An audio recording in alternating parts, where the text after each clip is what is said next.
Gotcha. I'm just here at the Social Ad Summit.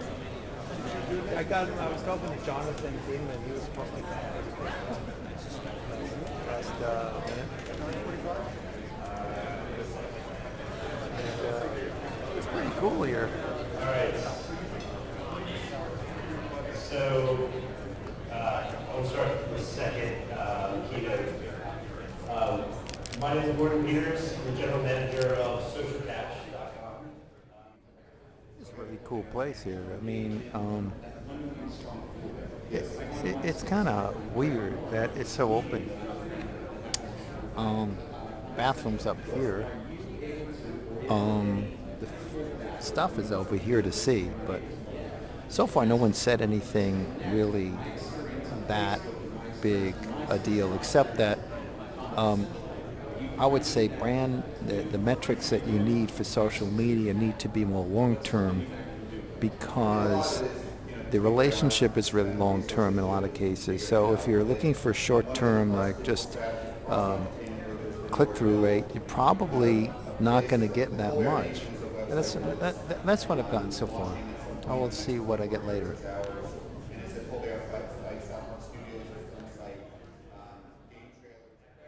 This is the part of the metrics session in the afternoon.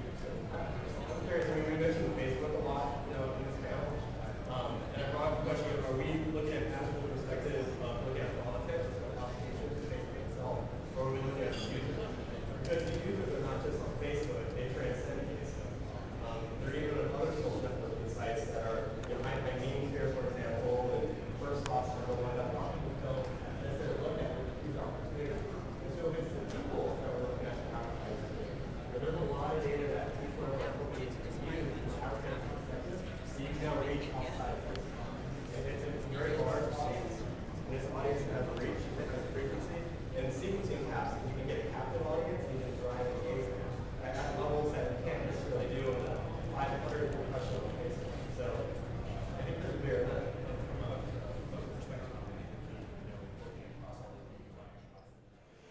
Well, the Social Ad Summit's done, and now there's the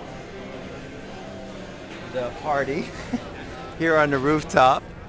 So we'll go take a look at this party. It's actually a pretty nice, spectacular thing. I go over and say hello. There's Natalia.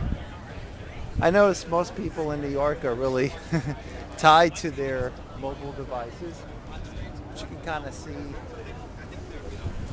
what's here. It's pretty nice rooftop here, I would say.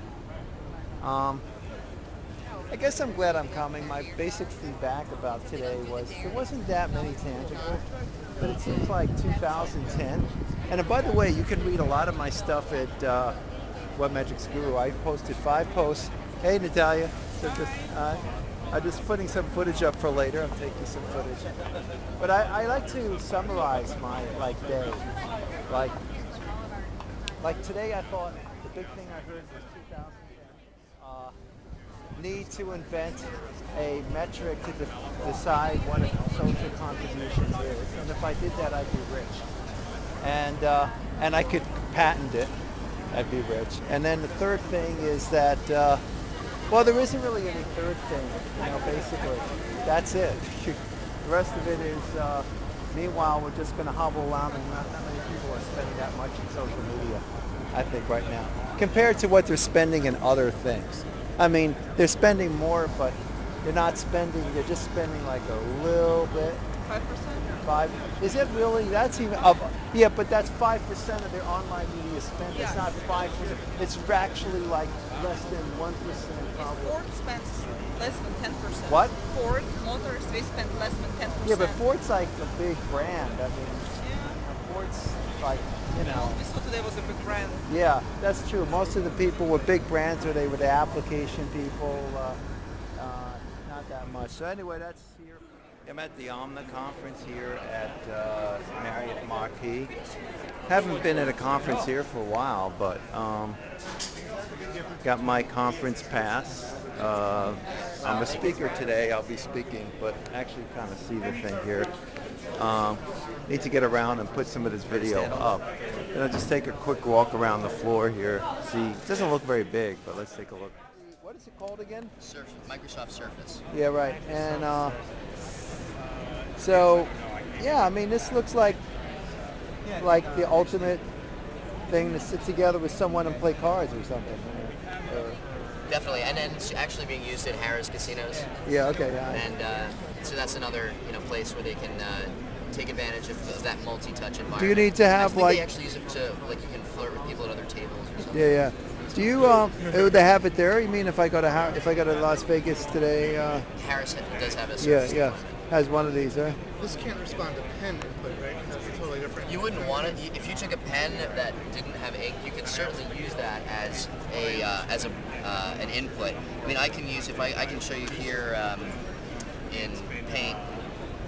You can use like a tablet pen, like a Wacom tablet pen. You could use anything that's basically recognizable by the table. So I can use this. So it's not dependent on fingers per se. Yeah, and this is another example of the optical tagging, but this has a pre-loaded object. It's a little gimmicky, but you get the idea. Well, if it read barcodes, maybe, and everything was barcoded, Yeah, and maybe it would have the information here. Yeah, you basically code these optical Yeah. objects. And Let other people code them for you, and then that, get of to course, see is what always better. yeah. So if you had a paintbrush, or a pen or something. I'm thinking in terms of like an ad agency, creative team is trying to work on an ad. They may have some photos, they may have some copy, they may be able to like draw on top of whatever's there. Yeah, Yeah, it absolutely. seems like this would be it good able for them. Would it be able to associate the writing onto the object somehow? Yeah, you could email it to people. You have web connectivity, so Wow, anything you look can do at with that, your desktop man. computer, you can do here. Woo. And you could also push it out through Bluetooth. So if you had a mobile device, you could write an application and do that. So this is the famous Microsoft Surface. Yeah, at the Web 2.0. So if the phone has an optical tag built in to recognize the phone,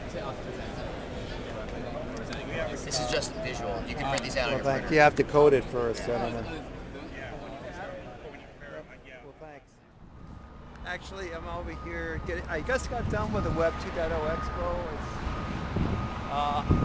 For me, it's Thursday.